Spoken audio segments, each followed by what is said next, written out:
कवि सम्मेलन और मुशायरे की लेटेस्ट वीडियो देखने के लिए आप नमोकार चैनल को सब्सक्राइब जरूर कीजिए और वीडियो को सबसे पहले देखने के लिए बेल आइकन पर क्लिक करना ना भूलें। वीर रस के एक बड़े कवि को आवाज देना चाहता हूं, अब्दुल गफ्फार जी को।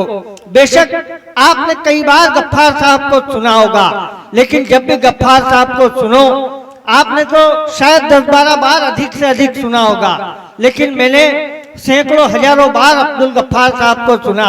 उनकी विशेषता यह है कि जब भी गफ्फार साहब को सुनो तभी जब उन्हें सुनते हैं तब उनसे नया सुनने को मिलता है। जरा पूरा सदन एक बार दोनों हाथ ऊपर उठाकर तालियां बजाकर आवाज दे, वीर रस के बड़े कवि आदरणीय अब्दुल गफ्फार साहब। गुर्जर वीर भाषण झाड़ेंगे, गुर्जर वीर भाषण झाड़ेंगे, वादा खिलाफी के पन्ने को फाड़ेंगे। अच्छा है वक्त मिला तो आज की रात आराम कर लो, 15 तारीख को तो ये रेल की पटरियां उखाड़ेंगे। समझ गए? देखिए मैं आजा बेटा आजा। ये बच्चा बड़ी देर से नीली शर्ट वाला कभी इधर आया कभी इधर आया। सुरेंद्र सही कह रहा था, ये पट्टा उसको ढूंढ रहा है जिसके आज एग्जाम है, वो आई नहीं है। मित्रों बहुत समय हो चला है, आप लोगों को थक गए होंगे अब तालियां बजाते बजाते, लेकिन मेरा मन करता है कि कुछ बहुत बरसों बाद मुझे भी आपके बीच में आने का सौभाग्य मिला है। मुझे याद है शायद 10-15 साल पहले एक यहाँ डीवाईएसपी हुआ करते थे भंवरलाल खटीक, वो डीवाईएसपी मेरे मित्र थे। उनके आग्रह पर एक बार मुझे आने का सौभाग्य इसी मंच पर मुझे मिला था। 15-20 वर्षों में श्रोता बदल गए हैं, श्रोताओं के टेस्ट बदल गए हैं। मैं भी थोड़ा वृद्धाश्रम की ओर प्रवेश करने जा रहा हूं। थोड़ा 5-7 दिनों से थोड़ा बीमार हूं, लेकिन आपके बीच में आया हूं। भाई सतीश का आग्रह नहीं टाल सका, भाई शिव चौबे का आग्रह नहीं टाल सका, लेकिन इस बीमार व्यक्ति की अगर लाज रखना चाहते हो तो जब कविता मैं करूं कोई शब्द अगर आपके हृदय को खनखना दे तो उसकी झन्नाहट तालियों के रूप में मुझे लौटाना, ताकि मुझे लगे कि मैं देशभक्तों के बीच में कविता पढ़ने आया हूं, अजंता या एलोरा की गुफा में नहीं आया। अब बेटे बैठ जा, मीडिया मोबाइल मैंने तो मैं कर रहा हूं, तू फोटो आयुक्त महोदय का खींच रहा है, हालांकि तुझे पेमेंट वहीं से मिलेगा। अब थोड़ी देर बैठ, आज्ञा भाई, ऐसे मरे मरे आज्ञा मत दो यार। गंगापुर का बहुत नाम मैंने सुना है, ये मर्दों का नगर है, ये जोशीले जवानों का नगर है। अगर इस तरह से अधूरे खामोश मन से बैठे रहोगे तो मजा नहीं आएगा। पंक्तियां सुनाता हूं, आप सुनना। कल्याण जी का मेला, श्री कल्याण महाराज का मेला, 4 पंक्तियों से नवाजना चाहता हूं। सतीश चाहता तो कई और कवियों को भी बुला सकता था, लेकिन हिंदुस्तान की सर्वाधिक चर्चित टीम आज सतीश ने कलचड़िया जी ने यहाँ बुलाई है और मुझे स्पेशल बुलाया है।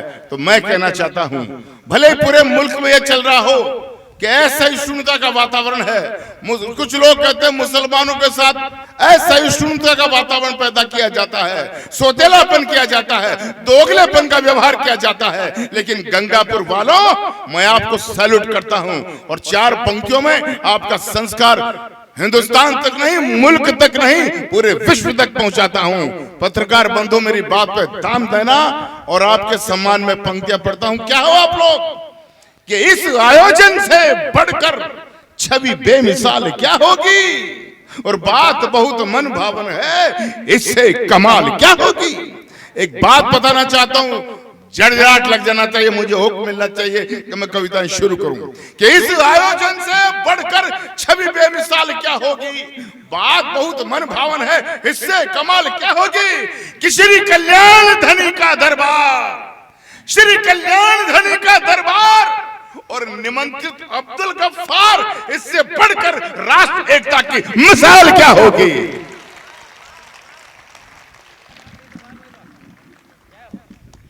मजा आया भाई? अच्छा वाह रे सतीश, वाह। ओह माला, माल तो नहीं केवल माला, माल कहां है? अब्दुल गफ्फार की 4 पंक्तियां इस कदर पसंद आई। मैं अकेला वीर रस का ऐसा कवि हूं जो हास्य के साथ उमंग के साथ कविता सुनाता हूं। मेरी एक शर्त होती है भाई गंगापुर वालों, एक शर्त होती है मेरी, ना तो मैं सूमड़ा होकर कविता पढ़ता हूं, सूमड़ा समझते हो ना, मुंह सूजा हो जिसका, ना तो मैं सूमड़ा होकर कविता पढ़ता हूं और ना ही मैं सूमड़ों को सुनाता। ऐसे ऐसे मत बैठो यार, हाँ जरा ठहाकों के साथ। ये अनारकली यहां शहीद हो गई क्या? ए बेटे देखे जगह जिंदा है तो इसको कह तेरा सलीम आ गया है। सोजा सोजा अभी कुंवारा है इसलिए नींद ही आ रही है बेचारे को। अब रात को 2 बजे क्या 1 बज गई क्या? सो सो। इसके घर वाले बहुत आराम में आनंद ले रहे होंगे कि जाओ छाती कूटा अब्दुल गफ्फार संभालेगा। सुना उछलना थोड़ा यार, उदास उदास मत बैठो, मैं आनंद का कवि हूं। कहना चाहता हूं कि सतीश कुलचानिया को मेरी 4 पंक्तियां इस कदर पसंद आई कि सरेआम आकर के मुझको जयमाला पहनाई। मजा तो और दूंगा, जरा ताली वाले में ये कंजूसी मत करो। सतीश कुलचानिया को मेरी पंक्तियां इस कदर पसंद आई, सरेआम आकर के मुझको जयमाला पहनाई। तो जयमाला को पहन हृदय मन झूम उठा मतवाला, पर गंगापुर वालों महिलाओं के होते मर्द से क्यों डलवा दी वरमाला? महिलाओं के होते मर्द से क्यों डलवा दी वरमाला? तो इसी तरह कर मर्द को, थोड़ी आवाज खोल माइक वाले, चाय पिला। अब चाय पीने वाले को मैं टोक भी नहीं सकता, क्योंकि जिसके पास चाय है पता नहीं साला कब प्रधानमंत्री बन जाए। बंद कर चाय बात, जिसकी की तकदीर में था वो बन गए। अब तू काहे को छाती फूटा कर रहा? थोड़ी आवाज खोल। कौन? तकदीर तेरी भी खराब नहीं है, बहुत अच्छी है। अब्दुल गफ्फार की पंक्तियां इस कदर पसंद आई, सरेआम आकर के मुझको जयमाला पहनाई। तो जयमाला को पहन हृदय में झूम उठा मतवाला, पर महिलाओं के होते मर्द से क्यों डलवा दी वरमाला? तो इसी तरह कर मर्द को संभालना पंक्तियां ठहाके के साथ, तालियों के साथ। इसी तरह कर मर्द को वरमाला पहनाएंगे तो परिवार नियोजन के सब मसले हल हो जाएंगे, कोई संकट ही नहीं रहेगा भाई। ये 5 पांडव खड़े हुए हैं, ये माता द्रौपदी को ढूंढ रहे हैं। बैठ जा, जब तक कृष्ण कन्हैया का भक्त नहीं बताएगा पता द्रौपदी तुम्हें नहीं मिलने वाली। बैठ जाओ सब लोग। अब क्या आप घर जो लोग खड़े हैं, ए बेटे बच्चे, ये बच्चा बहुत समझदार है, 6 साल का बच्चा है, लेकिन जिस किसी प्रकाशक की ये पांडुलिपि होगा, मेरा दावा है इकलौती ही होगा। क्योंकि अगर ये रोज रात को 1 बजे ये उछल कर देखता होगा तो दूसरी पुस्तक की तो भूमिका ही तैयार नहीं होती होगी। बैठ जा। बड़ी उछल कूद मचा रहा है, घर वाले कल डांटेंगे कि कहां गया था, बिगड़ कर आया है। सुनेगा साहब, बहुत अच्छा वातावरण कविताओं का हो रहा है, बस सफलतम कवि सम्मेलन चल रहा है। मैं शुरुआत करना चाहता हूं। मैं 15 बरस पहले आया था, श्रोता बदल गए, नई पीढ़ी मेरे सामने आ गई है। अब्दुल गफ्फार को 40 बरस हो गए कविता पढ़ते पढ़ते, 62 बरस की मेरी उम्र हो चली है। थोड़ी थकान मेरे तन बदन में भी आई होगी।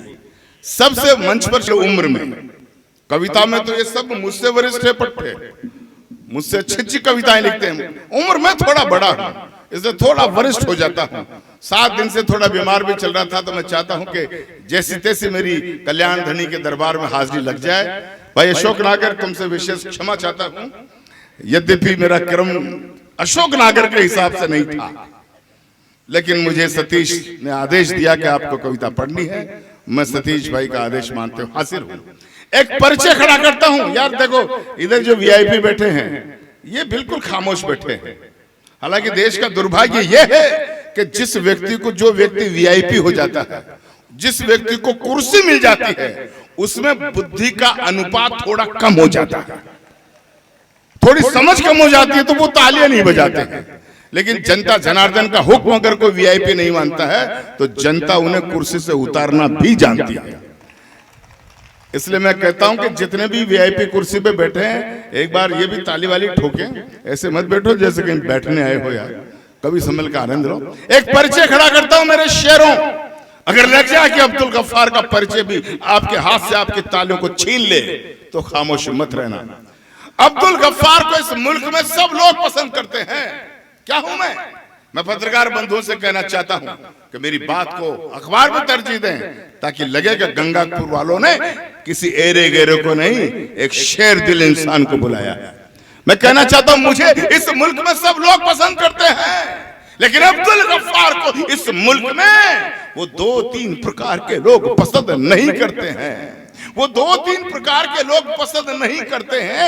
एक वे जो या तो मादरे वतन हिंदुस्तान को तोड़ रहे हैं, या फिर एक वे जिनकी रगों में खून के बदले पानी के धारे तोड़ रहे हैं। थोड़ा यार तालियों का हुजूम तो लाना पड़ेगा। मैं अस्वस्थ हूं, आप लोग नहीं हो। तालियां बजाई, लेकिन मैं चाहता हूं इससे और दुगनी तालियां हो। एक और नया परिचय खड़ा करता हूं, पूरा वातावरण गुंज जाना चाहिए। मुझे इस मुल्क में वो लोग भी पसंद नहीं करते हैं भाई, मुझे इस मुल्क में वो लोग भी पसंद नहीं करते हैं जो भारत में रहकर भारतीय सभ्यता और संस्कृति को छांटते हैं, और जब पाकिस्तान की क्रिकेट टीम कहीं जीतती है तो जाकर अपने मोहल्लों में मिठाइयां बांटते हैं। थोड़ा उठाओ, जरा घना तो उठाओ, इधर से भी आवाज आनी चाहिए। एक और फिर परिचय, ताजा परिचय देता हूं, इस बार आसमान गुजा देना। मुझे इस मुल्क में वो लोग भी पसंद नहीं करते हैं वो लोग पसंद जो राष्ट्रभक्त मुसलमान अब्दुल हमीद, अशफाकुल्लाह खान, मिसाइल मैन अब्दुल कलाम जैसे देशभक्तों को सम्मान देने से इनकार करते हैं, और भारत माता की जय नहीं बोलने वाले उस गद्दार ओवैसी को प्यार करते हैं। बहुत बहुत आभार। मैं इस नौजवान पीढ़ी के लिए कविताएं पढ़ता हूं। मुझे वो लोग भी नहीं पसंद करते हैं वो लोग भी पसंद जो हमारे सपनों को उचाटते हैं और आजाद हिंदुस्तान में भारत मां को बांटने वाले उस गद्दार जिन्ना की फोटो टांगते हैं। ऐसे लोगों के लिए अब्दुल गफ्फार नहीं है, लेकिन हां अब्दुल गफ्फार है उन लोगों के लिए जिनकी रगों में भरी हुई राष्ट्र प्रेम की भक्ति है और जिनकी बाजों में राणा प्रताप, शिवाजी महाराज, तेजाजी महाराज, देव महाराज और मीन भगवान को जपने की ताकत है। मैं ऐसे नौजवानों के लिए कविताएं पढ़ता हूं, बिल्कुल नई पंक्तियां पढ़ता हूं साहब। वो एक फिल्म अभिनेता है आमिर खान, नाम सुना होगा आपने। 6 महीने पहले उसने एक स्टेटमेंट दिया, अपनी लुगाई को साथ रखा और वो बोला कि मेरी लुगाई ये कह रही थी कि भारतवर्ष रहने की जगह नहीं बची है, हमें किसी और मुल्क में चले जाना चाहिए। पत्रकारों ने पूछा भाई ऐसा क्यों? वो बोला भारतवर्ष में मुसलमानों के साथ भेदभाव किया जाता है, असहिष्णुता का वातावरण है, दोयम दर्जे का व्यवहार किया जाता है। एक सवाल मैं आपसे पूछना चाहता हूं, गंगापुर वालों उस बदतमीज को जवाब आपकी तालियां देगी। अगर आमिर खान कहता है कि भारत में मुसलमान असुरक्षित है, दोयम दर्जे का व्यवहार किया जाता है, एक सवाल पूछता हूं, अगर सचमुच भारतवर्ष में ऐसा होता तो आज कल्याण जी के मेले में ब्राह्मण पुत्र सतीश कुलचानिया द्वारा क्या इस्लाम के बेटे अब्दुल गफ्फार को बुलाया जाता? लेकिन मुझे लगता है वो अपनी दुकान चलाने के लिए जब ऐसा स्टेटमेंट देते हैं तो उस बदतमीज को ललकारने की हिम्मत अब्दुल गफ्फार करता है। मैं चौपाटी में उसके बंगले के सामने जाकर एक कवि सम्मेलन किया, वो 4 पंक्तियों से नवाजना चाहता हूं, बस यहीं से शुरू करना चाहता हूं कि जितने धूर्त शिकारी बैठे उस मचान को ले जा तू। उसका ये स्टेटमेंट जब आमिर खान ने कहा ना कि मुसलमान सुरक्षित नहीं है, तो उस वक्त का प्रधानमंत्री नवाज शरीफ उसने मोदी जी को फोन किया, अरे मोदी जी ये आमिर भाईजान क्या कह रहे हैं, आपके यहाँ मुसलमान सुरक्षित नहीं है, अगर ऐसी बात है तो उनको पाकिस्तान भेज दो। अब नवाज शरीफ ने मोदी जी को फोन किया और टाइगर ऑफ हिंदुस्तान के उस शेर ने जो जवाब दिया है, अगर वो जवाब हिंदुस्तान की आम आदमी का हो तो जरा मुझे प्यार देना, मैं पंक्तियां पढ़ना चाहता हूं। लेकिन मैंने कहा ना आप बहुत अच्छी ताली बजा रहे हो भाई, सैल्यूट करता हूं, लेकिन कुछ लोग अभी भी यूं बैठे हुए हैं। ये लाल टी शर्ट वाले भाई साहब, आप तो यूं ऐसे बैठे हैं जैसे आप मुगले आजम और मैं नारकली हूं और कहो कहां चालू रहे बेटे, ऐसे नहीं, थोड़ा हाथ खोल के दिखाओ। हाथ कहां है आपके? कहीं अंदर तो नहीं है पेंट में? चलिए ठीक है, शुरू करता हूं भाई। एक बार यार ताली वाली बजाकर मुझे खोलो जरा, चालू कर दो बस यार। वाह, सुनना बस वही संदर्भ, वही आमिर खान का स्टेटमेंट। नवाज शरीफ कहता मोदी जी को के इधर भेज दो, तो अब्दुल गफ्फार कहता है कि जितने धूर्त शिकारी बैठे उस मचान को ले जा तू। दूसरी पंक्ति खोलना, मोदी जी को मोदी जी कह रहे खुद कि जितने धूर्त शिकारी बैठे उस मचान को ले जा तू, और जितने हैं आतंकी पूरे खानदान को ले जा तू। हाय हाय हाय, 3.5 तालियां नहीं चाहिए मुझे, 3,500 चाहिए। सुनना कि जितने धूर्त शिकारी बैठे उस मचान को ले जा तू, जितने आतंकी पूरे खानदान को ले जा तू। और फोन उठाकर मोदी ने यूं कहा नवाज के कानों में, बदले में देकर दाऊद आमिर खान को ले जा तू। फोन उठाकर, भाई वाह वाह वाह वाह, सैल्यूट करता हूं मेरे शेरों, बस ये समर्थन मुझे दे भाई। फोन उठाकर मोदी ने यूं कहा, लोग कहते साहब अच्छे दिन कब आएंगे, अच्छे दिन कब आएंगे। अरे वाह, देखो मैं हाई कोर्ट का गवर्नमेंट एडवोकेट रहा हूं 12 बरस तक। मेरा नाम अब्दुल गफ्फार, मेरी दाढ़ी वाड़ी देख करके ये मत समझ लेना कि आगे मियाँ जी पंचर बनाने वाले। ये मत समझ लेना। बजा सिटी, तेरे को भी आज ही मौका मिला है। तो मैं इसलिए कह रहा हूं कि हर बात में मैं तर्क देता हूं, तथ्य देता हूं। मैं गवर्नमेंट एडवोकेट हाई कोर्ट रहा हूं। जो लोग पार्टी से जुड़े हुए वो जानते होंगे 1995 से 2000 तक जब भैरव सिंह शेखावत या मुख्यमंत्री हुआ करते थे, इस नाचीज अब्दुल गफ्फार को भी एक बोर्ड का चेयरमैन बनाकर राज्य मंत्री का दर्जा दे रखा था। लाल बत्ती की गाड़ी झमाझम, कमांडो की सुरक्षा मैंने भी देखी है। इसलिए बता रहा हूं कि मैं अनपढ़ नहीं हूं, जाहिल नहीं हूं, सर तर्क से बात करता हूं। अगर तर्क अच्छा लगा है तो अच्छे दिन के समर्थन में ताली देना। मैं कहना चाहता हूं कि 4 वर्ष की उपलब्धि को स्वयं नतीजा कहता है। मैं किसी का पैरोकार नहीं हूं, अधिवक्ता नहीं हूं, सच्चाई का उजागर करने वाला हूं। सच बोल दो तो उछालना मेरे शेर हो। मोदी जी को 4 बरस हो गए। मैं कहना चाहता हूं कि 4 बरस की उपलब्धि को स्वयं नतीजा कहता है। और चाचा चतुर खिलाड़ी निकला, पप्पू भतीजा कहता है। तालियां कम है, आप बजाना कि 4 वर्ष की उपलब्धि को स्वयं नतीजा कहता है। चाचा चतुर खिलाड़ी निकला, स्वयं भतीजा कहता है। और जिस अमेरिका ने मोदी को वीजा से इनकार किया, वो अमेरिका अब मोदी को जीजा कहता है। वाह वाह वाह। अब बताओ कितने ताकतवर साले पाल लिए मोदी जी ने, और फिर कहते कैसे ये नहीं हुआ।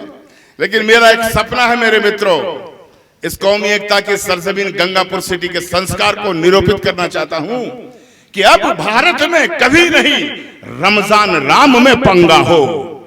और अगर अच्छी पंक्ति आ गई हो अतुल, तूने आज बहुत मेहनत की, बहुत श्रेष्ठ संचालन कर रहे हो, अगर अच्छी पंक्ति आ गई हो तो मेरे गंगापुर वालों, राष्ट्र एकता के नाम पर उस पंक्ति पर भी ताली बजनी चाहिए कि अब भारत में कभी नहीं रमजान राम में पंगा हो। और ख्वाहिश है कि वजू करूं तो लोटे में जल गंगा हो। वाह वाह वाह वाह। इतनी का तालियों से अब्दुल गफ्फार की कविता का ताला नहीं खुलेगा भाई। सुनना, मुझे लोग गौ भक्त कहते हैं। मैंने जब से मैंने गौ माता की सुरक्षा का संकल्प लिया है, जब से मैं गौ माता की सुरक्षा की संकल्प की कविताएं सुना रहा हूं, पूरा हिंदुस्तान मुझे गौ भक्त के नाम से जानता है। आज एक गौ भक्त मेरे मित्रों के बीच में 4 पंक्तियां कहता है कि अब भारत में कभी नहीं रमजान राम में पंगा हो। ख्वाहिश है कि वजू करूं तो लोटे में जल गंगा हो। और इच्छा है तो अभी उठा ले, इच्छा है तो अभी उठा ले, मगर शर्त है ये मौला, जब भी उठे जनाजा मेरा तन पर कफन तिरंगा हो। इच्छा है तो अभी उठा ले, मगर शर्त है ये मौला। सैल्यूट करता हूं आपकी देशभक्ति को। इधर मैं तिरंगे के सम्मान की बात करता हूं, भारत माता के गुणगान की बात करता हूं।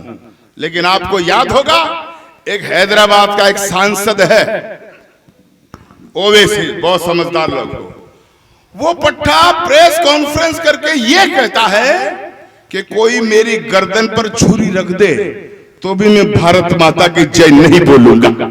सुना होगा सबने। जवाब देने की हिम्मत केवल फातिमा के बेटे अब्दुल गफ्फार ने की है। वो मुझे मिल गया दिल्ली में। मैंने कहा यार ये बड़ा कमाल है, भारत माता में पैदा हो सकता है, भारत की धरती पर पैदा हुआ अन्न जल ग्रहण कर सकता है, पढ़ लिख कर बड़ा हो सकता है, लेकिन भारत माता की जय नहीं बोल सकता, वंदे मातरम नहीं कह सकता। मित्रों मैं आपको बता दूं, वंदे मातरम का शाब्दिक अर्थ है मां तुझे सलाम, और मां को सलाम करना किसी भी मजहब में कभी निषेध नहीं ठहराया गया है। और यार इस्लाम में तो और आगे से बात कहिए, मां के कदमों तले जन्नत होती है। तो मैं तो कहता फिरता हूं कि दोनों ही श्रद्धेय शिरोमणि, दोनों भाग्य विधाता है। पंक्तियां सुनना मेरी, कभी बड़ी कविता है वो नहीं सुनाऊंगा, 4 पंक्ति सुनना कि दोनों ही श्रद्धेय शिरोमणि, दोनों भाग्य विधाता है, एक हमारी मां है, दूजी अपनी भारत माता है। कितना शानदार सुन रहे हो यार, मजा आ गया। दोनों ही श्रद्धेय शिरोमणि, दोनों भाग्य विधाता है, एक हमारी मां है, दूसरी अपनी भारत माता है। एक हमें दुनिया में लाकर पाल पोस कर बड़ा करे, और एक हमें दुनिया के आगे खुददारी से खड़ा करे, खुददारी से खड़ा करे। उसी भारत माता की जब वो जयकारा बोलने से इनकार करता है, संविधान की शपथ लेकर सांसद बन जाता है, संसद में जाकर संविधान को मानने की शपथ लेता है, भारत को अक्षुण्ण रखने की शपथ लेता है, लेकिन बाहर आकर जब ये कहता है कि कोई मेरी गर्दन पर छुरी रख दे तो भी मैं भारत माता की जय नहीं बोलूंगा, तो मेरे मन में एक पीड़ा है। और मैंने कहा यार इस आदमी से मिला जाए। मैं दिल्ली चला गया, ये सुरेंद्र यादवेंद्र मेरे साथ था। मैंने कहा चल सुरेंद्र आज उस आदमी से निपटाते हैं जो कहता है कि भारत माता की जय नहीं बोलूंगा। हम दोनों चले गए वहां, वो मिल गए मुझे वहां संसद के बाहर। मैंने कहा चलो इससे मिलो। मैंने जाते कहा अस्सलाम वालेकुम, वो बोला वालेकुम सलाम। वो समझ गया आ गया पट्टा मेरा ही मुर्गा होगा। उसको क्या पता कि मैं राजस्थान से आया हूँ। मैंने कहा हुजूर एक प्रश्न पूछना चाहता हूँ। वो बोला हाँ हाँ हाँ बोलिए। मैंने कहा कल आपने प्रेस कॉन्फ्रेंस में क्या कहा था? वो बोला कि मैंने ये कहा था कि कोई मेरी गर्दन पर छुरी रख दे तो भी मैं भारत माता की जय नहीं बोलूंगा। मैंने कहा मैं जरा ऊंचा सुनता हूँ, बहरा हूँ, उम्र भी थोड़ी ज्यादा होगी है, जोर से बोलो क्या नहीं बोलोगे? बोला भारत माता की। मैंने कहा मैंने कह दिया मैं राजस्थान से आया हूँ 500 किलोमीटर दूर से, जरा जोर से बोल के बताओ कि क्या नहीं बोलोगे? बोला भारत माता की। मैंने साले 3 बार तो बोल चुका, और फिर कहता कि भारत माता की जय नहीं बोलूंगा। तो अगर मेरे गंगापुर वालों अगर आप आदेश दो तो जिन पंक्तियों में मैंने उस बदतमीज को ललकारा है, मेरे इस दौर की सर्वाधिक तालियों की वाली कविता आपको सुना रहा हूं। एक बार तालियां बजाकर मुझे हुक्म देना पड़ेगा, मेरी दिलेरी को सैल्यूट करना पड़ेगा। और मैं पूरे हिंदुस्तान में तो सुनाता ही हूं। मुझे लोगों ने कहा कि यार हैदराबाद में सुनाओ, तो ये फिर सुरेंद्र गवाह है इस बात का। उसी निजाम कॉलेज के ग्राउंड में मैं गया और मैंने जिन पंक्तियों से उसे ललकारा, पूरे हैदराबाद ने मुझे उठा लिया, मेरा समर्थन किया।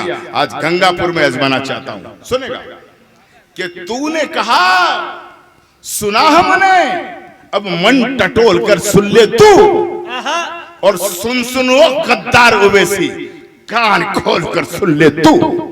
अब जितना भी क्रोध आपके मन में हो, देशभक्ति का ज्वार आपके रगों में खून बनकर दौड़ रहा है, तो चौथी पंक्ति पर तालियों में मुझे लौटाना। सुनेगा कि तूने कहा सुना हमने, अब मन टटोल कर सुन ले तू, सुन वो गद्दार ओवैसी, कान खोल कर सुन ले तू।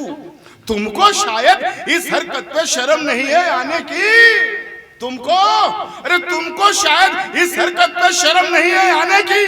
तूने हिम्मत कैसे की मां की जय नहीं लगाने की? वाह वाह वाह भाई वाह, गदगद हो गया। वाह वाह वाह वाह वाह। पूरे शहर को बताऊंगा, पूरी दुनिया को बताऊंगा, भारत को बताऊंगा गंगापुर में कैसे देशभक्तों का जमावड़ा रहता है। ये अतुल ने बड़ी बड़ी भीड़ भरे वाले कवि सम्मेलन में मुझे पढ़ाया। छावनी चौराहे का इंदौर का सबसे बड़ा कवि सम्मेलन, लाखों आदमी होते हैं, वहां मुझे पढ़ाया। मुंबई में चौपाटी पर मैंने लाखों आदमी देखे हैं। मैसूर के दशहरा का मैंने दर्शन किया है, कोटा के दशहरे में एक बार में लाखों की भीड़ में कविता मैंने पढ़ी है। लेकिन जिन देशभक्ति की पंक्तियों पर आज गंगापुर के लोगों ने तालियां बजाकर मेरा समर्थन किया। मेरा मन करता है कि वो तमाम भीड़ भाड़ वाले कवि सम्मेलन मैं आप लोगों पर न्यौछावर करना चाहता हूं, बलिदान करना चाहता हूं, कुर्बान करना चाहता हूं और लगाना यही तड़का अगली पंक्तियों पर।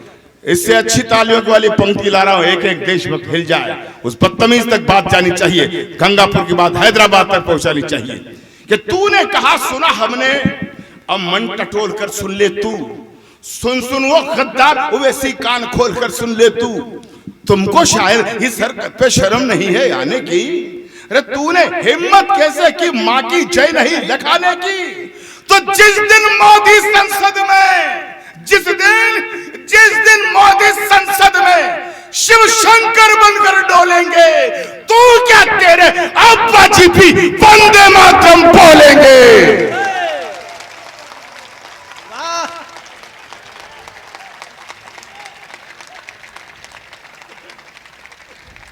जिस दिन मोदी संसद में, अच्छा मुझे लोगों ने वहां कहा आप वकील हैं, मैंने कहा बेशक। राजस्थान से आए, मैं बेशक। मुसलमान है, मैंने कहा बेशक। अगर तुझे डाउट है तो मेरा दैहिक सर्वेक्षण कर ले यार। अगर तुझे शक हो तो अजमा। गुर्जर वीरों सही कह रहा हूं ना मैं। अब साहब मैंने भी एक फिल्म में काम किया है। नाथू सिंह गुर्जर मंत्री थे ना, वो मेरे बहुत जिगरी दोस्त है। डॉक्टर किरोड़ी लाल मीणा बहुत मेरे करीबी दोस्त है। यहाँ अनंत बड़ीला एक मुझे छात्र नेता मिला नहीं, वो मेरा बड़ा दोस्त है। हर जाते मैंने नाथू सिंह गुर्जर, जब उसकी एक फिल्म आई थी देव महाराज, देव, उस देव फिल्म में गुर्जर था, इसलिए नाथू सिंह तो बना गुर्जर, वो देव महाराज। और उस देव महाराज को बचाने वाला एक होता छोचू भाट, जो अपनी झोली में उस देव बचपन बालक देव को लेकर चला जाता है। उसका रोल निभाने वाला ये अब्दुल गफ्फार आपके सामने है। और अगर अब भी गुर्जरों ने ताली नहीं बजाई तो मुझे डाउट हो जाएगा कि आप वो हो कि नहीं हो। बजाना, तालियां उठाना समंदर। सुनना मेरे भाइयों, बहुत अच्छा ताली बजाया आपने। जब मैंने ये कहा ना कि तू क्या तेरे अब्बा जी भी वंदे मातरम बोलेंगे, तो कुछ पत्रकार आ गए मेरे पास को, यार आपकी बात तो ठीक है पर इसके अब्बा जी कैसे बोलेंगे, वो तो इंतकाल फरमा गए, चले गए। मैंने कहा यार बात आप भी ठीक कर रहे हैं। अब अगर मित्रों उनकी बात का जवाब मैंने दे दिया हो, केवल आधी पंक्ति बदली है, आधी, अगर वो आधी पंक्ति हिसाब चुका दिया हो तो इससे 10 गुनी तालियां बजनी चाहिए। ओके, शुरू होता हूं साहब कि तूने कहा, वो उसके पिताजी इंतकाल फरमा गए, मतलब स्वर्ग लोग चले गए, जन्नत में चले गए, वो कैसे बोलेंगे? मैं बताता हूं, ऐसे बोलेंगे। बाबू बंजारा, सुनो भाई, मेरा बहुत पुराना मित्र है बाबू बंजारा। 1 महीने पहले शिक्षा विभाग से रिटायर हुआ है, अब जाकर आजादी मिली है। और इस आजादी के नाम पंक्ति सुना कि तूने कहा, जवाब सुना वही, पिताजी कैसे बोलेंगे। 10 गुनी तालियां चाहता हूं कि तूने कहा सुना हमने, अब मन टटोल कर सुन ले तू। सुन सुन वो गद्दार वैसी कान खोल कर सुन ले तू। तुमको शायद इस हरकत पे शर्म नहीं है आने की। अरे तूने हिम्मत कैसे की मां की जय नहीं लगाने की। तो जिस दिन मोदी संसद में शिव शंकर बनकर डोलेंगे, कब्रों से मुर्दे उठ उठकर वंदे मातरम बोलेंगे।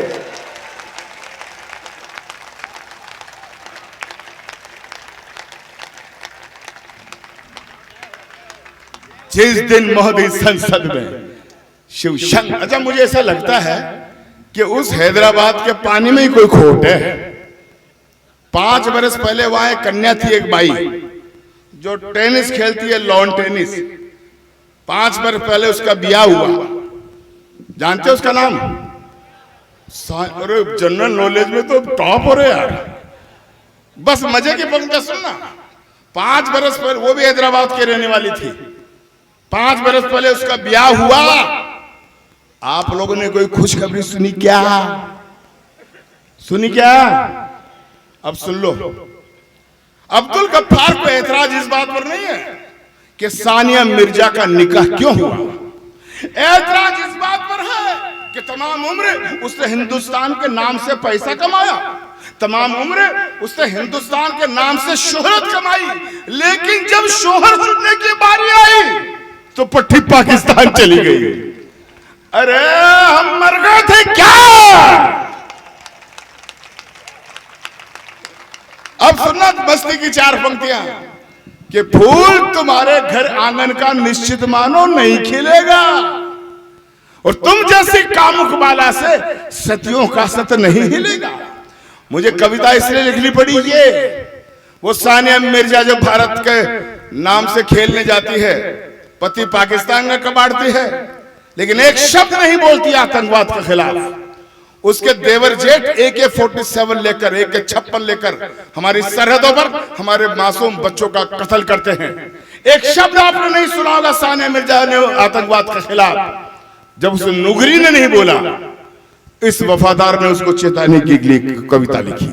और मजे की पंक्तियां सुनना भाई, सुनो सानिया मिर्जा के फूल तुम्हारे घर आंगन का निश्चित मानो नहीं खिलेगा, तुम जैसी कामुक बाला से सतियों का सत नहीं हिलेगा।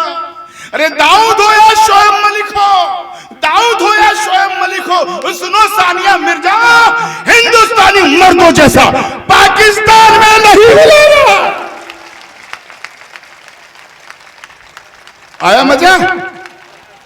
क्योंकि पाकिस्तानी मलिक ढंग से पानी नहीं पिला पाया।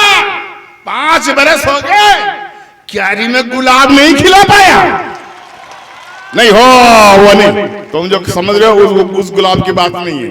उसका जब ब्याह हुआ था ना, तो उसने घर की क्यारी में भी गुलाब का पौधा रोक दिया, ना तो उधर फूल आया ना इधर फूल आया।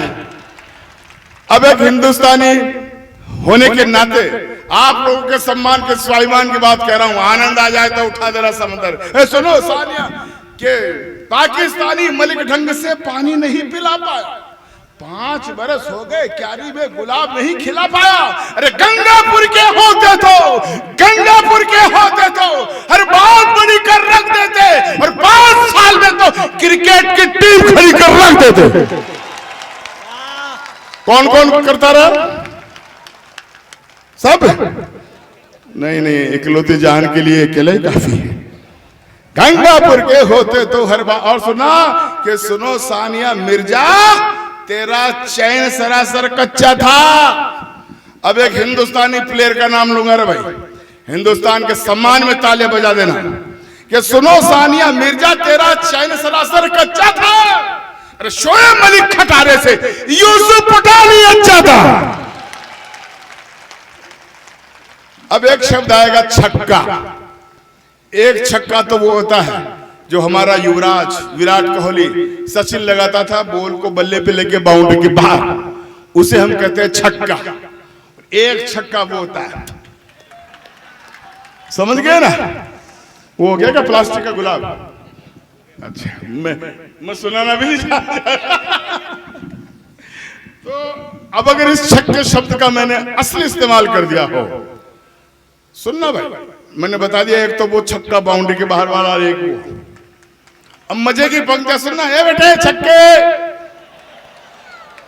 क्या? अरे ये वो छक्का लगाने जा रहा है, वो वाला बिना बॉल के बाउंड्री के बाहर जाएगा। सुने ना, चल दिया छक्का लगाने, अभी मैं हूं ना।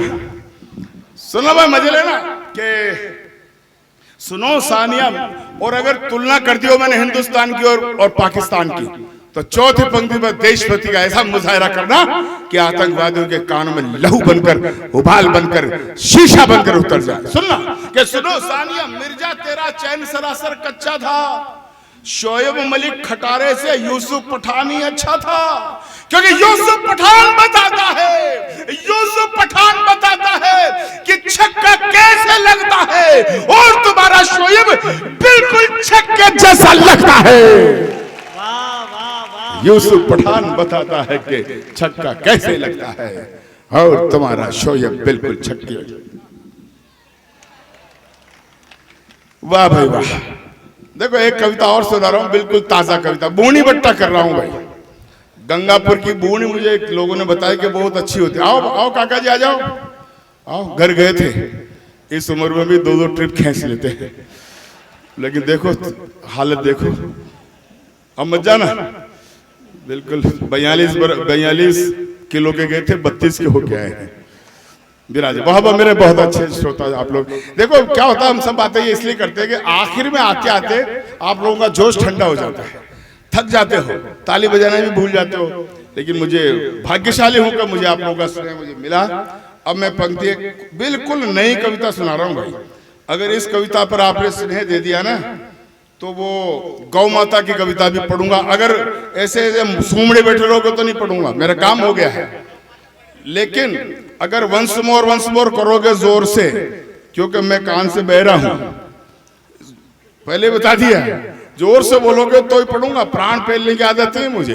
वो गौ माता की रक्षा की कविता जो पूरा हिंदुस्तान सुनना चाहता है, अगर गंगापुर सिटी का गौ भक्त नहीं सुनेगा तो मेरी यात्रा अधूरी रहेगी। लेकिन पहले एक महिला को और निपटाना चाहता है, राजनीता। वो आपने जम्मू कश्मीर के मुख्यमंत्री का नाम सुना होगा, क्या नाम है? वो महबूबा होगी आपकी, मेरे किस काम की। अब फाइलें निपटाता रहूंगा क्या? विश्राम भी करने दो। लेकिन मेरा क्रोध इस बात पर आया कि जितने पत्थरबाज हैं मैं सबको नौकरियां दूंगी। नींद आने लग गई किसको? नहीं, नींद मेरे होते हुए किसी को नींद नहीं आ सकती, सीधा डायरेक्ट मर ही जाता है। नींद का क्या सवाल? क्यों भाई, मेरे होते नींद आ जाए वो फिर उसको तो फिर राम जी संभालते हैं, कभी ना उठा न सको भाई, वो तो उठ गयो। तो सुनना भाई, उसने पिछले दिनों के स्टेटमेंट दिया कि तिरंगा झंडा उठाने वाले घाटी में नहीं मिलेंगे। मैंने कहा रे वाह, एहसान फरामोश राज्य के मुख्यमंत्री होकर ये कहते हैं कि तिरंगा झंडा उठाने वाले नहीं मिलेंगे।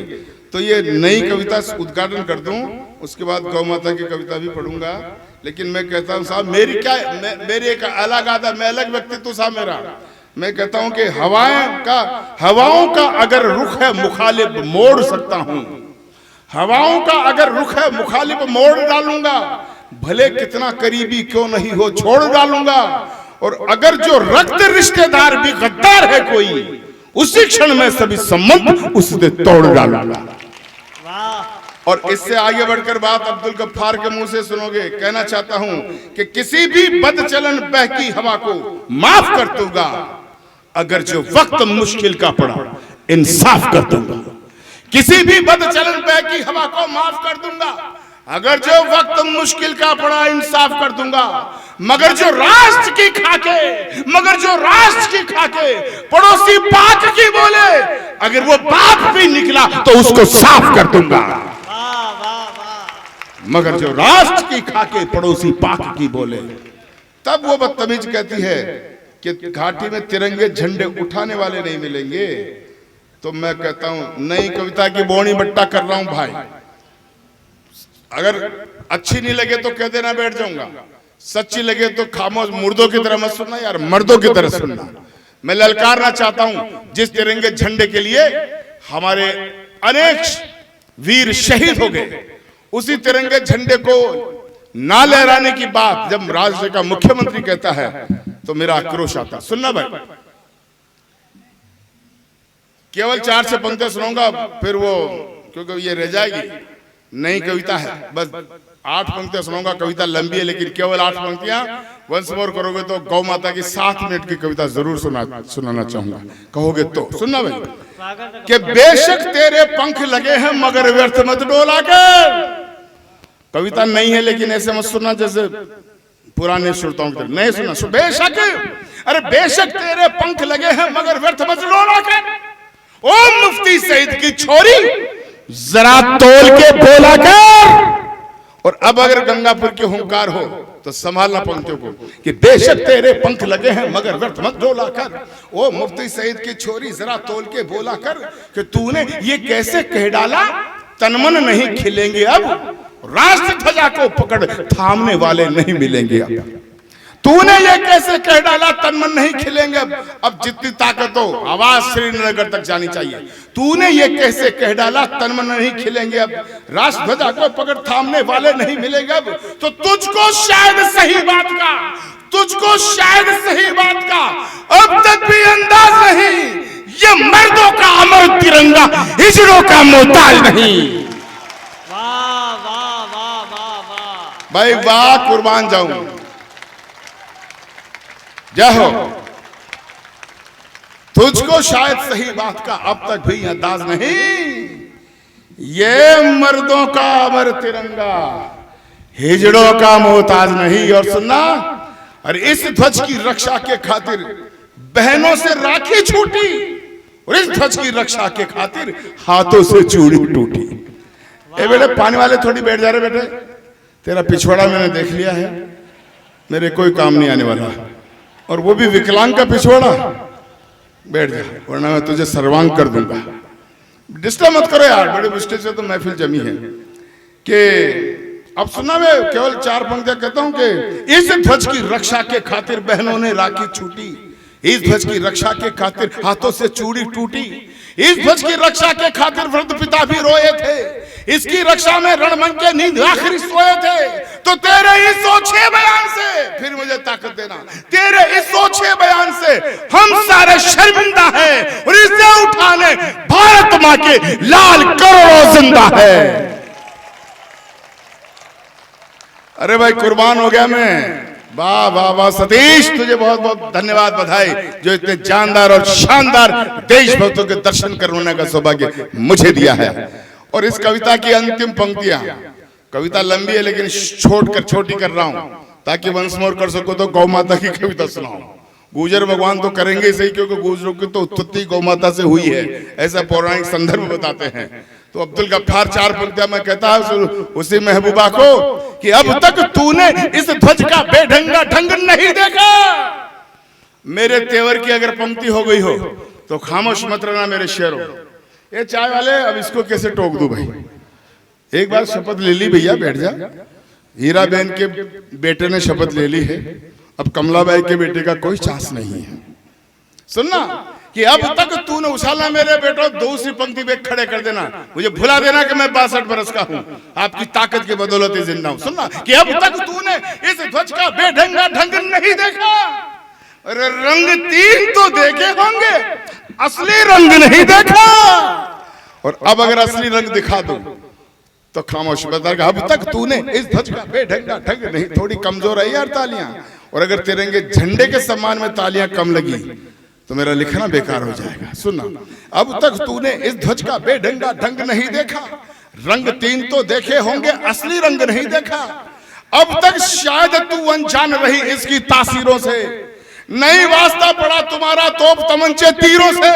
अरे यही ध्वजा है जिसे देखकर, यही ध्वजा है जिसे देखकर कस ढीले हो जाते हैं और पाकिस्तानी फौजों के कपड़े गीले हो जाते हैं। पढ़ो पढ़ो गौ माता।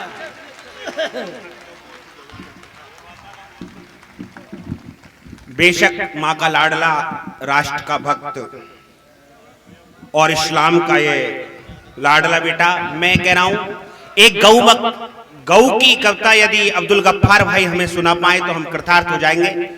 मैं एक बार जोरदार तालियों से उन्हें वापस बुलाए, और वो गौ की कविता जो पूरा का पूरा राष्ट्र जिन्हें गो भक्त के नाम से जानता है, आदरणीय अब्दुल गफ्फार।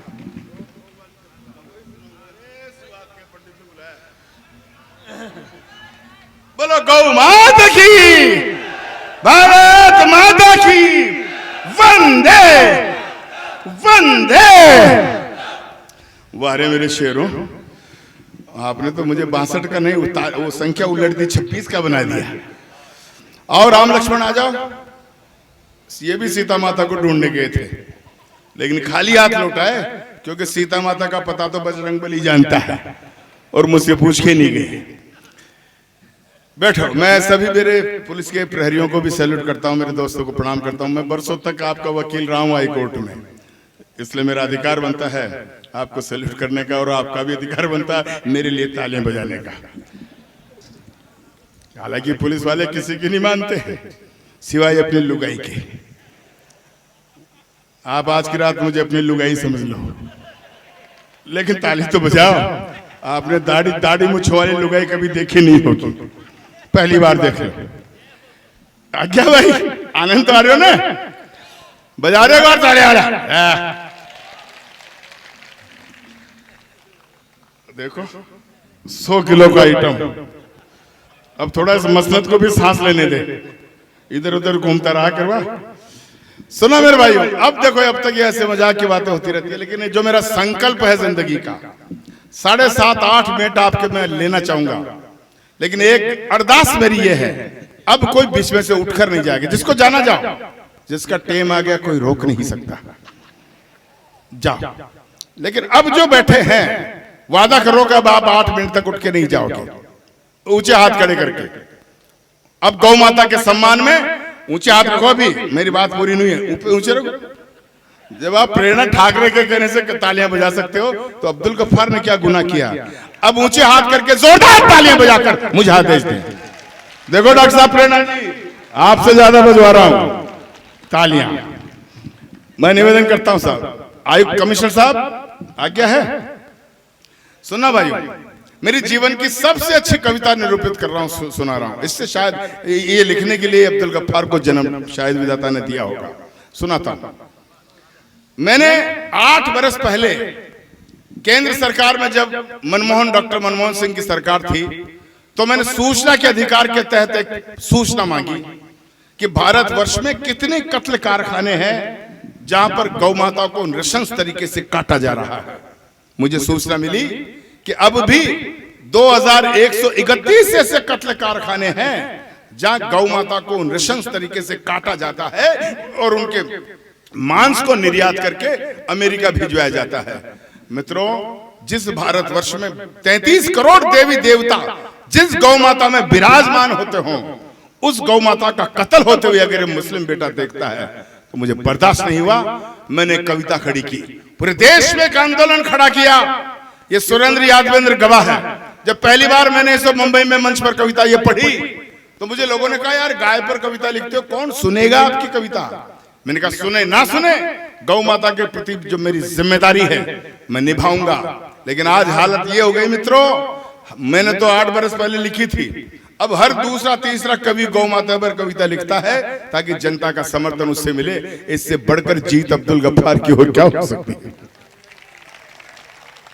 मैं अकेला ही चला था जानिबे मंजिल मगर, शायर लुधियानवी ने कभी कहा था कि मैं अकेला ही चला था जानिबे मंजिल मगर, लोग साथ आते गए और कारवां जुड़ता गया।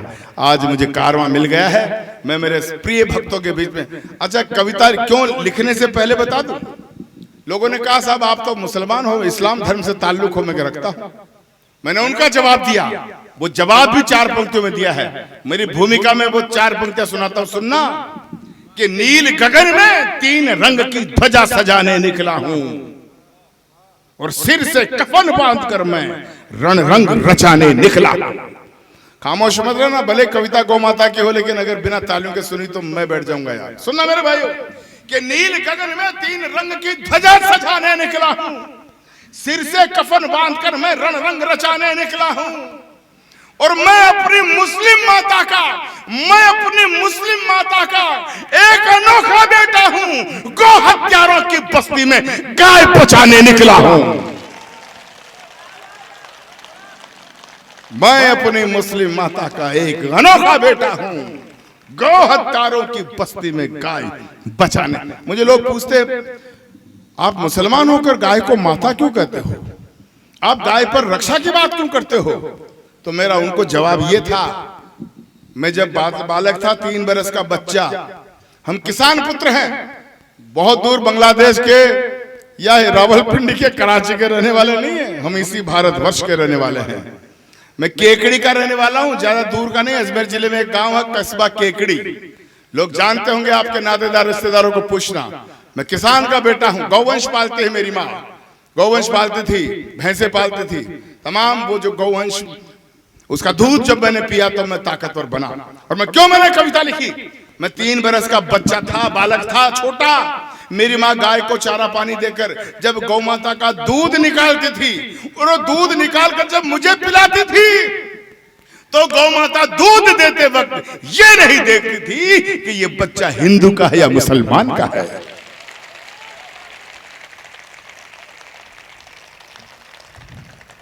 जब निष्पक्ष भाव से वो गौ माता मुझे दूध देती थी, दूध पिलाती थी, तो मैं कौन होता हूं गौ माता पर भेद करने वाला। और मेरा सौभाग्य समझो, 3 वर्ष का बच्चे ने जब गौ माता का दूध पीना शुरू किया, मैं जब LLB करने राजस्थान यूनिवर्सिटी में जब जयपुर में आया तो मैं 54 किलो वजन का हो गया था, 54 किलो। और दुनिया जानती है वही 3 वर्ष का बालक गौ माता का दूध पीता पीता जब 54 वर्ष का हुआ तो मैं पूरे राजस्थान में अपने छात्रों में यूनिवर्सिटी में अपने वजन में कुश्ती का चैंपियन रहा हूं। वो गौ माता की ताकत ही थी जिसकी बदौलत पूरे राजस्थान में मैं यूनिवर्सिटी में कुश्ती का चैंपियन रहा। तो अब भी अगर मैं उस गौ माता का सम्मान नहीं करूं, उस पर कविता नहीं लिखूं, तो ये मेरा ना शुक्राना होगा। एक कविता खड़ी करता हूं कि युगों युगों से भरत भूमि की शान रही गौ माता है, और इस मिट्टी के कण कण की पहचान रही गौ माता है। मैंने निवेदन किया अंतिम मेरी कविता होगी, लेकिन बरसों तक आप याद रखोगे। कवि सम्मेलन को आप भूल जाएंगे, अब्दुल गफ्फार को भूल जाएंगे, लेकिन अब्दुल गफ्फार अब जो कविता सुना रहा है बरसों तक आप भूल नहीं पाएंगे कि मियां जी एक ही पैदा हुए धरती पर। बस थोड़ा साथ देना, और जहां अच्छा लगे तालियों का उपहार मुझे मिलना चाहिए। ये युग आपको शायद बहुतों को पता नहीं होगा कि गौ माता का उद्भव कहां से हुआ, गौ माता पैदा कहां से हुई। अगर मेरे ज्ञान पर भी आपका सैल्यूट करने का मन हो तो मेरे गंगापुर वालों खामोश मत रहना। नई बात बता के जा रहा हूं, नहीं बता रहा हूं, बात तो पुरानी बहुत पुरानी है, लेकिन बहुतों को नहीं पता होगा। मैं बताता हूं गौ माता का पैदा कहां से हुई, उद्भव कहां से हुआ। पौराणिक संदर्भ बताते हैं एक बार देवताओं में और राक्षसों में समुद्र मंथन किया जा रहा था। समुद्र को मथा गया तो समुद्र में से कई चीजें प्रकट हुई। 14 रत्न मणिमाणक मुक्ता प्रकट हुए, अमृत का कुंड निकला, माता लक्ष्मी निकली, ऐरावत हाथी निकला। और एक वक्त वो आया जब समुद्र में से अचानक 5 गौ माताएं प्रकट हुई, 5 जिनके नाम थे नंदा, सुभद्रा, सुरभि, सुशीला और बहुला। ये 5 गौ माताएं निकली।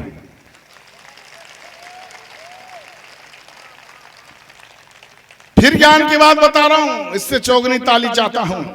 जब 5 गौ माताएं निकली तो राक्षसों ने देखा, अरे ये आइटम क्या गया, ये आइटम है क्या। राक्षसों ने लेने से इनकार कर दिया। देवताओं ने कहा हम तो देवता हैं, हमें तो जरूरत नहीं है।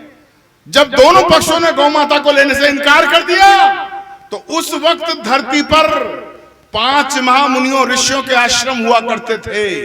ऋषि जमदग्नि, परशुराम जी के पिताजी, ऋषि जमदग्नि, भरद्वाज, वशिष्ठ, गौतम और असित। तो एक एक गाय एक एक आश्रम को दे दी गई जो कामधेनु बनकर जगत का कल्याण कर रही है। ये गौ माता का इतिहास है। लेकिन उसी गौ माता को जब कटते हुए देखता हूं तो मेरे शेरों, आपके आशीष से एक छोटी सी कविता इस दरबार में रखना चाहता हूं कि युगों युगों से भरत भूमि की शान रही गौ माता है, और इस मिट्टी के कण कण की पहचान रही गौ माता है। युगों युगों से भरत भूमि की शान रही गौ माता है। इस मिट्टी, यार ये माइक ऐसा विचित्र है कि थोड़ा सा मैं पीछे आता हूं तो आवाज बंद हो जाता है। भाई सतीश, अगली बार कमिश्नर महोदय, अगली बार माइक बदलना चाहिए। हालांकि इस बच्चे के पेट पे लात नहीं भरना चाहता हूं, लेकिन इसी को ठेका देना, लेकिन ये कहना मशीन थोड़ी नहीं ला, आवाज थोड़ा अच्छा बना, क्योंकि हमारे पास केवल शब्द है। सुनना भाई कि युगों युगों से भरत भूमि की शान रही गौ माता है, इस मिट्टी के कण कण की पहचान रही गौ माता है। गौ माता है, फिर तालियां चाहिए मुझे। गौ माता है जिसका अमृत पी के खुद को खड़ा किया, और गौ माता है जिसने हमको पाल पोस कर बड़ा किया। वाह वाह वाह, अरे भाई वाह वाह वाह वाह, मेरे गंगापुर वालों मेरा दिल जीत लिया भाई, वाह वाह वाह वाह। ऐसे सुनोगे तो गौ माता आपका कल्याण करेगी कि युगों युगों से भरत भूमि की शान रही गौ माता है, इस मिट्टी के कण कण की पहचान रही गौ माता है। गौ माता है जिसका अमृत पी के खुद को खड़ा किया, गौ माता है जिसने हमको पाल पोस कर बड़ा किया। गौ माता है जिसकी चर्चा त्रिभुवन में पर्याप्त हुई। गौ माता है जो समुद्र मंथन से हमको प्राप्त हुई। गौ माता है जिसके निस्दिन गुरु वशिष्ठ गुण गाते थे, कृष्ण कन्हैया नटवर नागर इसका यश दोहराते थे। हम ऐसी गौ माता को उठा लेना आकाश, हम ऐसी गौ माता को अब नहीं भटकने देंगे और शीश भले कट जाए लेकिन गाय नहीं कटने देंगे। वाह वाह वाह भाई, आनंद के हिलोरे उठा दिए भाई आपने, मजा आ गया। लेकिन पूरा हिंदुस्तान जब इस कविता को सुनता है, आधी पंक्ति जनता पूरी करती है। मैं बोलता हूं हम ऐसी गौ माता को अब नहीं भटकने देंगे, शीश भले कट जाए लेकिन जनता बोलेगी गाय नहीं कटने देंगे। बोलोगे? और कल्याण जी के मेले में नहीं बोलोगे तो फिर कहां बोलोगे आप? महानगरों की संस्कृति को बताना चाहता हूं कि गांव के संस्कार क्या है। वीडियोग्राफी हो रही है, पत्रकार सुन रहे हैं, देख रहे हैं। संकल्प को पूरा करना, जोर से बोलना, हम ऐसी गौ माता को हम ऐसी गौ माता को अब नहीं भटकने देंगे और शीश भले कट जाए लेकिन, थोड़ा जोर से बोलो यार, हम ऐसी गौ माता को अब नहीं भटकने देंगे, शीश भले कट जाए लेकिन मैं भाग्यशाली हूं जो आपका साथ मुझे मिला। आप कह रहे हैं कि गाय नहीं कटने देंगे, लेकिन फिर ये मेरा 25 साल का पुराना मित्र याद आता है। ये जय है मैं वीरू हूं। गलत कह रहे थे कि इनको जय वीरू कह रहे थे कोई, ये जय वीरू नहीं है, ये तो वो हैं शोले में, कौन है वो, गब्बर सिंह ऐसे नौजवान, हमें लोग जय वीरू कहते हैं। ये गवाह ये कविता में इतनी रायबरेली में बोल रहा था। सिट्टियां मेरी तरफ देखे, तो जब मैं रायबरेली में इतनी में कविता बोल रहा था, इतनी बोली, शीश भले कट जाए लेकिन गाय नहीं कटने देंगे, तो 4-5 पट्टे मेरी जात के, मेरी बिरादरी के आ गए, टोपी लगाकर, जालीदार बनियान पहन रखी, हाथ में चाकू ले रखा, और मुझे बोला अच्छा मियां गाय को माता कहेगा, गाय के रक्षा की बात करेगा, अगर दोबारा ये कविता कहीं पढ़ी तो तेरी जुबान काट ली जाएगी, तेरे गोली मार दी जाएगी, तुझे फतवे फरमान जारी करके इस्लाम धर्म से खारिज कर दिया जाएगा। मित्रों, ऐसे लोग धमकाने वाले मुझे धमकाते रहते हैं। हर शहर में शायद एक आध लोग ऐसे मिल जाएंगे जो मुझे इस गौ माता की कविता पर धमकाने का काम करते हैं, लेकिन वो बदतमीज मुझे धमकाते रहते हैं। लेकिन वो धमकाने वाले मेरा बाल भी बांका नहीं कर सके। मैं हर मंच पर जाकर कविता पढ़ रहा हूं, वो मेरा कुछ नहीं बिगाड़ सके। क्यों? क्योंकि मैं अच्छी तरह से जानता हूं कि संकट कटे मिटे सब पीरा, जो सुमरे हर वक्त बलबीरा।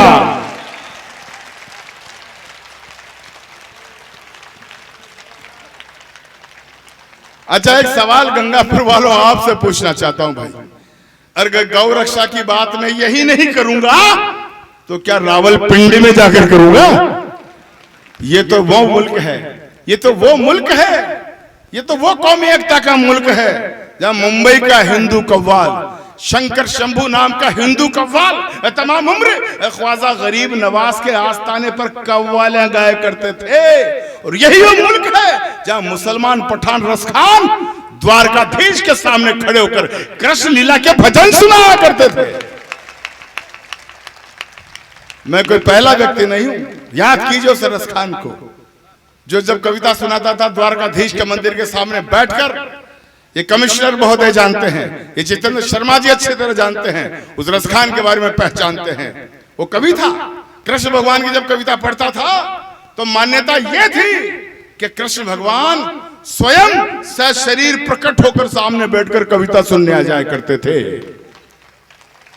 ये ताकत कविता की। एक बार वो मुसलमान पठान कविता पढ़ रहा था, कृष्ण भगवान आकर बैठ गए। वो देखने लगा कृष्ण कन्हैया 3 बरस के बालक बनकर आए हैं, उनका शरीर मिट्टी से सना हुआ है, वो लोट पोट कर खेलते कूदते आए हैं। उनके हाथ में एक रोटी है, उस रोटी पर मक्खन रखा हुआ है, मिश्री रखी हुई है। इतने में वो देखता है मियाँ एक कौवा आता है और कृष्ण भगवान के हाथ से रोटी छीन कर चला जाता है। तो उस कृष्ण भक्त रसखान के मन में स्वर फूट पड़ते हैं। वो कृष्ण त्रिलोकीनाथ की लीला देख के प्रभावित हो जाता है और वो 4 पंक्तियां कहता है। उन 4 पंक्तियों पर ताली इसलिए बजाना कि जन्नत में बैठा हुआ वो रसखान देख ले कि आज भी उसके वंशज जिंदा है, आज भी गौ माता की कथा करने वाला, गौ माता को बचाने वाला इस्लाम धर्म का अनुयायी अब्दुल गफ्फार जिंदा है। वो कृष्ण कन्हैया का वर्णन कर रहा, देखना धूल में कृष्ण कन्हैया सने हुए, वो कहता है कि धूल ही भरे अति शोभित श्याम जो कैसे बनी सिर सुंदर चोटी, और खेलत खात फिरेंगे ना भगबाजती पेंजिनी पीरी कछोटी। धूल ही भरे, बेटे चुप रहो रे माइक वाले, धूल ही भरे अति शोभित श्याम जो कैसे बनी सिर सुंदर चोटी, खेलत खाते फिरे अंगना पग बाजित पेरी पेंजनी पीरी कछोटी। वह छवि को रस खान विलोकत वारत काम कला निज कोटी, काग के भाग बड़ो सजनी हरि आस ले गयो माखन रोटी। काग के भाग बड़ो सजनी हरि हास ले गयो माखन रोटी। उस मुल्क में मैं कविता गाय के नहीं पढ़ूंगा तो कहां पढ़ूंगा। तब मैं कहता हूं कि जिस आंगन में गाय नहीं रहता घनघोर अंधेरा है। एक एक शब्द पिरोता हूं भाई। जिस आंगन में गाय नहीं रहता घनघोर अंधेरा है, और जिस आंगन में गाय नहीं वो घर भूतों का डेरा है। भाई अच्छी तरह से सुन रहे हो आप तालियां बजाकर, वरना मैं समझा कि मन नहीं होगा तो मैं बैठ जाऊंगा। इसी तरह से सुनना 5-7 मिनट और के सुनना भाई कि त्रेता युग में गौ माता की महिमा अजब निराली थी। क्या है गाय का स्वरूप? त्रेता युग में गौ माता की महिमा अजब निराली थी, ऋषि मुनियों की हर इच्छा ये पूरी करने वाली थी। त्रेता युग में गौ माता की महिमा अजब निराली थी, ऋषि मुनियों की हर इच्छा ये पूरी करने। ये पंडित चौबे का शिव चौबे ये मुझे एक दिन अपने घर ले गया, मुझे संस्कार सिखाने लगा, मैं गदगद हो गया। इस ब्राह्मण कुल के वंश में जाकर जो बातें मैंने सीखी है गौ माता की, वो 10 पंक्ति में लौटा रहा हूं। समर्थन देना, आपके गांव का बेटा है, इसके संस्कार घर के मैं आप तक लौटा रहा हूं कि त्रेता युग में गौ माता की महिमा अजब निराली थी, ऋषि मुनियों की हर इच्छा ये पूरी करने वाली थी। कामधेनु कल्याणी पर जब जब भी संकट आए थे, परशुराम ने फरसे से गौहंता मार भगाए थे। और एक उदाहरण ऐसा दूंगा कि आपको रामायण की तरफ ले चलता हूं केवल 2 पंक्तियों में कि कामधेनु त्रेता युग में गौ माता की महिमा अजब निराली थी, ऋषि मुनियों की हर इच्छा, ये अंतिम पंक्तियों की तरफ आ रहा हूं, बस सुनना। त्रेता युग में गौ माता की महिमा अजब निराली थी, ऋषि मुनियों की हर इच्छा ये पूरी करने वाली थी। कामधेनु कल्याणी मां पर जब जब संकट आए थे, परशुराम ने फरसे से गौहंता मार भगाए थे। अरे गौ माता का दूध पिया तो सपने कर साकार दिए, गौ माता का दूध पिया तो सपना कर साकार दिया। लखन लाल ने एक तीर से इंद्रजीत को मार दिया। और द्वापर में तो गौ माता ने सब भूगोल बदल डाले, द्वापर में तो गौ माता ने सब भूगोल बदल डाले। गाय चरैया श्री कृष्ण ने हर एक बोल बदल डाले। द्वापर में तो गौ, इतिहास बता रहा हूं जो आपका है, द्वापर में तो गौ माता ने हर एक बोल बदल डाले, गाय चरैया श्री कृष्ण ने हर भूगोल बदल डाले।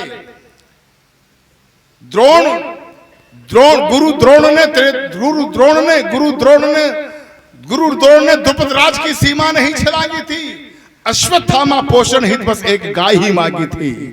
गौ माता का दूध पिया तो पी करके, गौ माता का दूध पिया तो महाबली हनुमान हुए, गौ माता का दूध पिया तो ना त्रिलोकी श्याम हुए। गौ माता का दूध पिया तो पी करके तन जाता है, गौ माता का दूध पिया तो पी करके तन जाता है, और चाय बेचने वाला तक भी राष्ट्र प्रमुख बन जाता है। गौ, यह है गौ माता की ताज। गौ माता का दूध पिया तो पी करके तन जाता है चाहे। और कि जिस आंगन में गाय नहीं रहता घनघोर अंधेरा है, और जिस आंगन में गाय नहीं वो गर्भूतों का डेरा है। जिस आंगन में गाय नहीं यमदूत वहां पर हंसते हैं, और जिस आंगन में गाय बंधी हो देव वहां जा बसते हैं। और अंतिम पंक्तियों की तरफ ले चल रहा हूं कि सभी धर्म ग्रंथों में गौ की छवि उज्जवल उजियारी है। 2 मिनट मुझे और देना, बस अंतिम पंक्तियां रख रहा हूं। एक शब्द याद रखना, एक शब्द आएगा आबे जमजम। आबे जमजम मक्का मदीना का वो पवित्र जल है। हमारी अंतिम सांस होती है तो हमें मुंह में देते हैं, और मान्यता यह है कि उसके मुंह में देने से हमें जन्नत मिल जाएगी। गंगापुर वालों, आज एक वसीयत करके जा रहा हूं गंगापुर में। याद रखना अब्दुल गफ्फार कह के गया है, शब्द याद रखना आबे जमजम। मैं क्या चाहता हूं, एक वकील होने के नाते मैंने एक वसीयत लिख दी है, मरणोपरांत यही होना चाहिए। सुनना कि सभी धर्म ग्रंथों में, भाई मजा आ गया, सभी धर्म ग्रंथों में गौ की छवि उज्जवल उजियारी है और सिद्ध संत सद आचार्यों ने गौ सत्ता स्वीकारी है। जब राजा दिलीप ने खुद में गौ रक्षा प्रण खड़ा किया, प्रभु श्री राम के वंश में हुए राजा दिलीप, इतिहास उठा रहा हूं, जब राजा दिलीप ने खुद में गौ रक्षा प्रण खड़ा किया, गौ के बदले भूख के सिंह के आगे खुद को खड़ा किया। भाई मजा आ गया। गौ माता की कविता पर आप इस तरह से जोर से तालियां बजा रहे हो, तो आज मुझे ऐसा लग गया इस कल्याण जी के मेले में आकर गौ माता की कविता पर आपकी तालियां सुनकर मुझे ऐसा लगा कि आज अब्दुल गफ्फार ने अपनी हज यात्रा का पुण्य प्राप्त कर लिया। हो गया अपने तो कल्याण। जिसको जनता का प्यार मिल जाए उसे और किस बात की दरकार है। तो सभी धर्म ग्रंथों में गौ की छवि उज्जवल उजियारी है, सिद्ध संत सद आचार्यों ने गौ सत्ता स्वीकारी है। जब राजा दिलीप ने खुद में गौ रक्षा प्रण खड़ा किया, गौ के बदले भूखे सिंह के आगे खुद को खड़ा किया। और ऋषि च्यवन ने मोल स्वयं का एक गाय बतलाई थी। कवि सम्मेलन और मुशायरे की लेटेस्ट वीडियो देखने के लिए आप नमोकार चैनल को सब्सक्राइब जरूर कीजिए और वीडियो को सबसे पहले देखने के लिए बेल आइकन पर क्लिक करना ना भूलें।